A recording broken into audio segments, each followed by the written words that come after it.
다윗이 궁을 비우고 도피의 길로 떠나고 그의 부하들도 같이 나가게 됩니다. 헤브론에서 진격하고 있었던 압살롬과 그를 추종하는 세력들, 그리고 군대도 같이 있었겠죠. 비어있는 궁을 들어가서 예루살렘 궁을 차지하게 됩니다. 아마도 그 성을 들어갈 때 압살롬은 굉장히 우쭐하지 않았을까, 교만하지 않았을까, 그런 생각이 듭니다. 왜냐하면 그 천하의 다윗도 자기가 왕이 되고 또 모든 이스라엘 모든 지파 가운데 자기가 왕 된 것을 선포하고 이렇게 헤브론으로부터 예루살렘으로 진격해 올 때 그가 자기를 두려워하여 피했다라고 생각할 때 드디어 자기가 궁을 차지하고 이스라엘의 왕으로서 뭔가 자부심을 또한 자만심을 가질 수 있는 그런 상황이기 때문입니다. 다윗은 그의 친구였던 아렉 사람 후세를 돌려보냈죠. 이중첩자처럼 후세가 특별히 책사로서 아히도벨의 책략을 가로막을 수 있는 책사 역할을 감당하도록 후세를 보낸 것입니다. 네, 오늘 본문 속에서도 이 후세가 다윗의 친구였다는 것을 알고 있죠. 압살롬이 그것을 알고 있었습니다. 후세는 다윗을 배신했다는 것을 이제 표현하기 위해서 압살롬이 예루살렘으로 들어올 때 큰 소리로 왕이여 만세, 왕이여 만세 하면서 압살롬을 지지하는 것이라고 생각할 수 있도록 그렇게 행동을 합니다. 그러나 압살롬은 의심의 눈빛으로 이 후세를 바라보게 되죠. 그러면서 내 친구와 함께 가지 않았느냐. 내 친구라는 것은 자기 아버지 다윗을 말하는 것이거든요. 그만큼 후세가 다윗과 각별한 사이였음을 우리가 잘 알 수가 있죠. 그러나 후세는 압살롬의 의심에 대해서 그의 말로 분명하게 표현합니다. 이스라엘의 모든 백성 이스라엘의 택한 자, 그게 누구입니까? 바로 압살롬이죠. 그렇게 뭔가 칭찬을 하면서 나도 그와 함께 있을 것입니다. 그리고 내가 전에 아버지를 섬긴 것처럼 이제는 당신, 그의 아들, 바로 다윗의 아들 압살롬 당신을 섬기겠습니다. 이렇게 충성을 맹세하는 고백을 합니다. 물론 그 마음 중심에는 그렇진 않았죠. 그래서 압살롬은 이제 그 후세를 그래도 받아들이고 또 지금 상황이 많은 사람들이 자기를 우러러보고 자기를 왕으로 이제 생각한다라고 판단하기 때문에 또 후세도 역시 나를 그렇게 왕으로 여긴다라고 한편으로는 또 생각했을 것입니다. 여기서 이제 아히도벨에게 그 책사였던 아히도벨도 역시 다윗의 책사였는데 배신을 하고 압살롬의 책사가 되었죠. 압살롬은 아히도벨에게 어떻게 행해야 될지에 대한 계략을 묻게 됩니다. 이 아히도벨은 굉장한 지혜를 갖고 있었는데 오늘 본문 속에서 나타나는 것은 왕의 아버지가 남겨두었던 그 후궁들과 더불어서 동침을 하라는 요구를 합니다. 왜 그런 요구를 했는가? 그리하게 되면 왕께서 지금 압살롬과 왕의 아버지 다윗이 미워하는 바 됨을 온 이스라엘이 들게 될 것이다. 그러니까 그 사이가 이제 완전히 별개다. 깨어진 관계다. 그렇죠. 아버지의 부인들을 건든다는 것은 이건 정말 있을 수 없는 일이죠. 그리고 율법에도 그것은 분명히 금한 일입니다. 그럼에도 불구하고 아히도벨이 그렇게 하라고 요구하는 것은 압살롬에게 얘기하는 것은 이건 이제 정치적인 목적이 있는 거예요. 그래서 그것도 대낮에 많은 사람들이 보이는 곳에서 그렇게 행동을 하면서 옥상에서 장막을 치고 그렇게 사람들의 눈앞에서 그렇게 함으로 인해서 아버지와 나는 그런 관계가 완전히 별개며 끊어졌다라는 것을 공식적으로 사람들에게 인지시키는 것이고 더불어서 아버지의 부인을 특별히 왕의 전처를 건든다는 것은 그 왕권을 계승하겠다라는 의미가 담겨져 있는 것이죠. 그래서 그만큼 내가 강력한 힘을 갖고 있는 존재라는 것을 과시하고 드러나는 행위라고 볼 수가 있어요.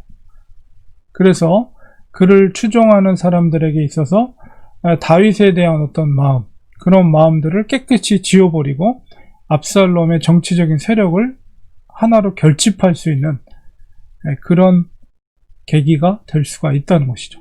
이만큼 아히도벨은 굉장히 탁월한 계략을 갖고 있는 사람이었습니다. 그러나 그 계략은 방향이 악한 계략이라고 할 수가 있죠. 그러니까 아주 지혜롭고 굉장히 그 정치적인 계략들을, 책략들을 아주 시의적절하게 할 수 있도록 지도하는데 그의 근본적인 방향이 악이라고 했을 때는 그는 엄청난 무서운 결과들을 초래할 수가 있는 것이죠. 그만큼 다윗의 편에서는 굉장히 위험한 존재가 아히도벨이라고 말할 수가 있습니다. 압살롬은 그의 책략을 듣고 너무나도 좋은 생각이라고 생각하고 바로 시행해버리죠. 옥상에다 장막을 쳐놓고 후궁 10명을 데려와서 그만 그런 동침하는 모습들을 일부러 사람들에게 눈앞에서 하게 됩니다.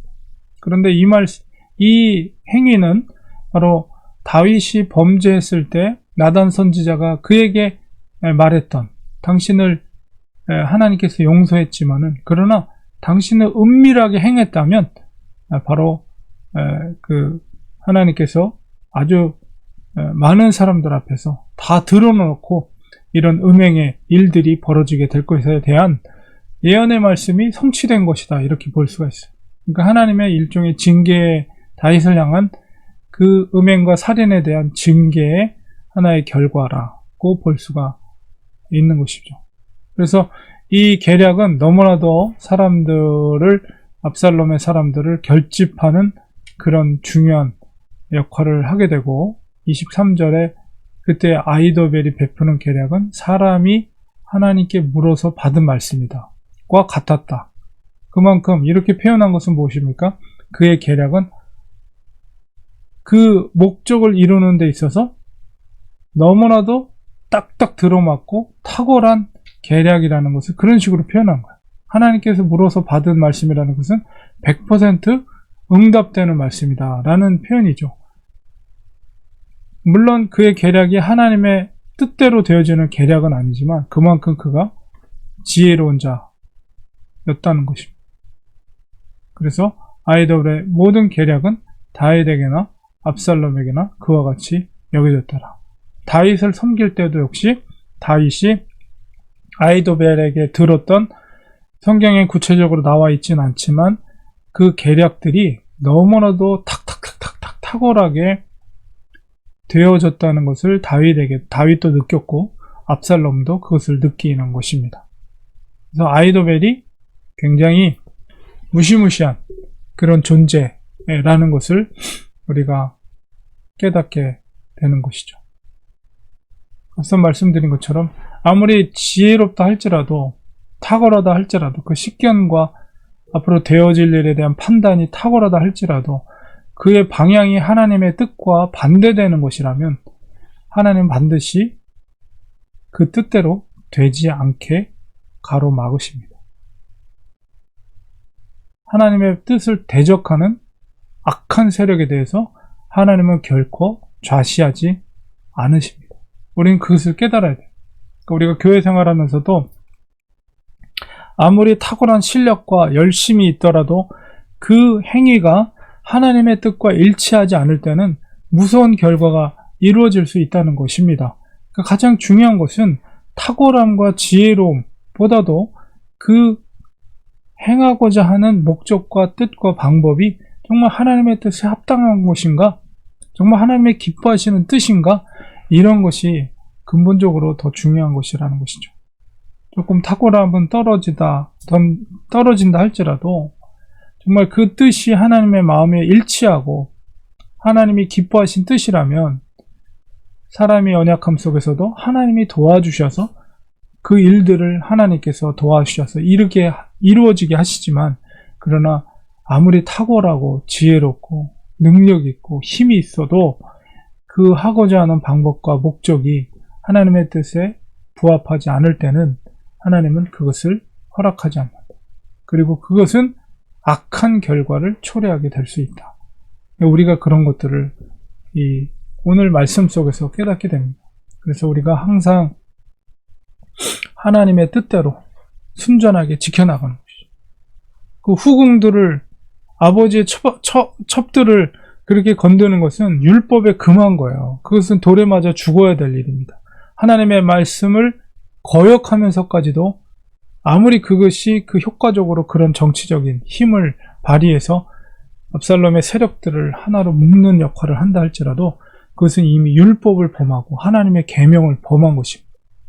그것이 순전할 수가 없는 것이죠. 그래서 우리가 항상 하나님의 뜻을 분별하여 헤아려 알고 그 뜻대로 우리가 순종하면서 연약하고 부족하지만 하나님 앞에 도움을 구하면서 나갈 때 그것을 하나님이 도와주시는 것입니다.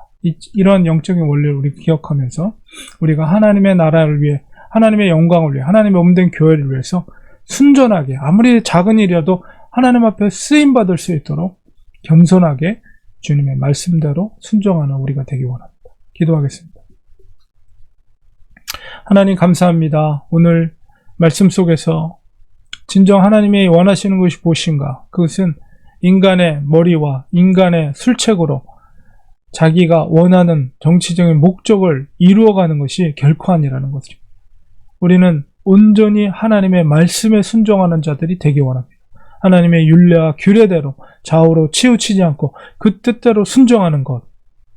상황이 아무리 그것과 거슬리는 상황 속에 있을지라도 그 뜻대로 전적으로 순종하며 신뢰할 때 하나님은 그런 자를 통해서 하나님이 축복해 주시고 하나님 나라가 확장되고 하나님의 교회가 확장되는 것을 우리가 깨닫게 됩니다. 하나님, 우리가 연약하고 부족합니다. 미련합니다.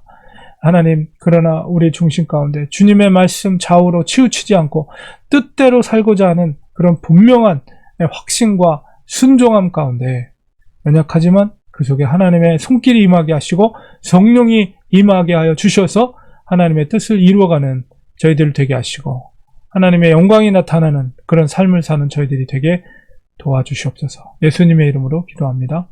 아멘.